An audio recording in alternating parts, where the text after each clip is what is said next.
Ustadz, apa hukumnya kalau ada agen HNI yang menjual produk tidak sesuai dengan harga yang dikeluarkan oleh perusahaan? Ya.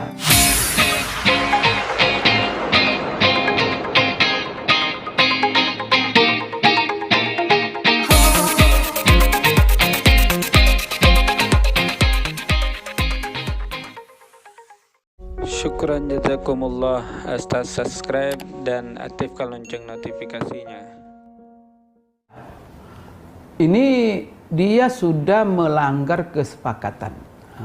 Di kesepakatan kita di success plan itu sudah tertuang, dan juga di dalam knowledge product sudah tertuang harga-harga barang, dan kita sudah mensyaratkan bahwa orang-orang yang menjadi anggota atau member di HNI ini harus komit dengan syarat-syarat itu. Maka ada namanya kita harga jual untuk mitra, agen, dan ada lagi harga jual untuk konsumen. Dan kita ketika kita masuk ke perusahaan ini sebagai anggota, dan itu sudah dijelaskan oleh perusahaan, dan itu ada dalam buku kita, ini harga produsen, ini harga konsumen. Berarti Anda kalau masuk, berarti Anda cocok sesuai dengan persyaratan itu. Berarti Anda menerima syarat-syarat itu. Maka di sini tuntutan setelah Anda menerima, apa kata Rasulullah? Al-muslimuna ala syurutihim. Orang-orang Islam itu harus terikat komitmen dengan apa yang telah mereka buat kesepakatan antara mereka dan syarat-syarat antara mereka. Kita syarat Anda masuk di sini apa? Kalau Anda jadi agen dan Anda menjual barang, maka Anda harus menjual kalau kepada agen dengan harga agen, kemudian kalau Anda menjual dengan harga konsumen. Maka ini harus menjadi komitmen. Melanggar itu berarti Anda sudah melanggar janji dan kesepakatan.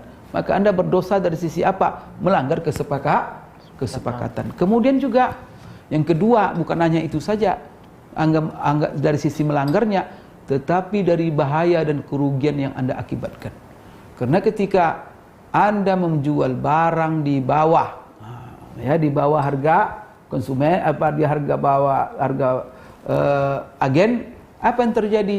Yang terjadi macam-macam. Bahwa pertama sekali dikira perusahaan ini oleh orang-orang nanti berbohong. Kenapa ini? Ada sekarang penjualan di bawah harga apa? Katanya perusahaan hanya menjaga menjual dua harga saja, harga konsumen dan harga agen. Tapi kenapa ada harga di bawah agen? Ini tertuduh perusahaan, dan ini siapa yang membuat Anda sendiri. Yang kedua, ini akan merugikan trust, kepercayaan orang, kepercayaan kepada mitra, kepercayaan kepada agen, kepercayaan kepada apa. Kemudian ini juga membuat pasar lesu. Orang-orang malas orang belanja, malas orang bergerak, jadi mudaratnya luar biasa.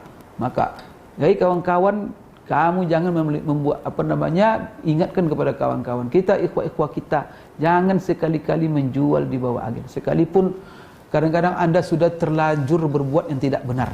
Karena ada orang berbuat tidak benar. Salah satu kenapa terjadi, setelah dianalisa, kenapa terjadi penjualan di bawah harga agen? Karena adanya orang-orang yang sukses terburu-buru menghalalkan segala cara, sehingga buat ini yang fiktif, ini dibelanjakan, ini, tapi orang-orangnya tak ada, barang-barang tak ada yang menerima, tetapi dibuat di semuanya itu fiktif. Nama tertumpuk barang sama dia juga. Ya, barangnya di gudang dia, barang disimpannya dia. Kemudian apa? Tetapi dalam sistem dilaporkannya si anu yang membeli, si anu rupa tertumpuk.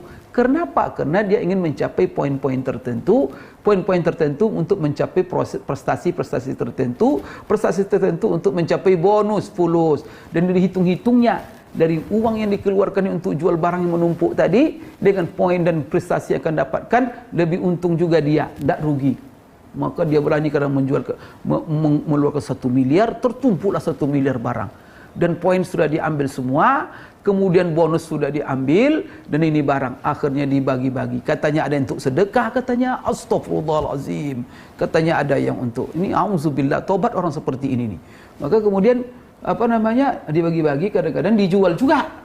Sudah mendapat bonus yang begitu, dijual pula dengan harga di bawah agen. Dia sudah dapat duit juga. Setelah itu apa yang terjadi? Dia membahayakan perusahaan. Maka perusahaan tidak akan segan-segan menindak orang seperti ini. Maka kita ada SP2, ada SP1, ada SP2, SP3 dikeluarkan dan dicabut agennya. Dan kita tidak akan main-main dalam masalah ini. Dan saya sebagai Dewan Syariah, saya tegas dalam hal ini untuk menyampaikan kepada pihak manajemen, orang seperti ini dihukum siapapun dia. Karena ini menghancurkan dan membuat bahaya perusahaan. Dan saya mitra-mitra kepada seluruh mitra-mitra, kalau kedapatan orang yang melakukan hal seperti itu, tolong sampaikan dan laporkan. Berpahala saudara-saudara menyampaikan, bukan ghibah. Berpahala saudara-saudara demi menyelamatkan perusahaan ini, demi menyelamatkan, karena inilah rumah kita bersama dan ini adalah usaha kita bersama dan sini adalah untuk masyarakat kita bersama. Maka kita harus menghindari hal-hal yang akan menghancurkan diri kita sendiri.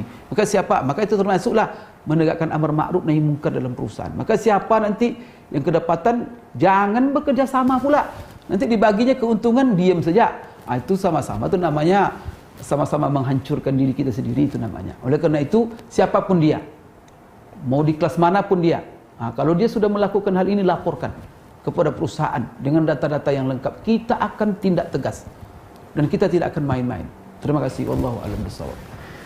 Baik, terima kasih dokter atas jawabannya, dan intinya janganlah menjual harga yang di bawah perusahaan, dan itu pasti akan berdampak dan memberikan mudarat yang meluas gitu, bukan hanya kepada mitra kita tapi juga nanti akan berimbas kepada perusahaan seperti dan itu. Seluruh mudarat yang timbulkan dia yang menanggung dosanya semua. Maka dosanya akan tertumpuk pada dia. Ketika terjadi mudarat itu, sudah uangnya haram, kemudian dosa memberi mudarat orang lain banyak sekali, tak takut kepada Allah. Maka orang seperti ini sebenarnya tidak layak dia bergabung di HNI ini. Maka dia berbisnis sendiri, tapi jangan merusak orang lain. Wallahu a'lam.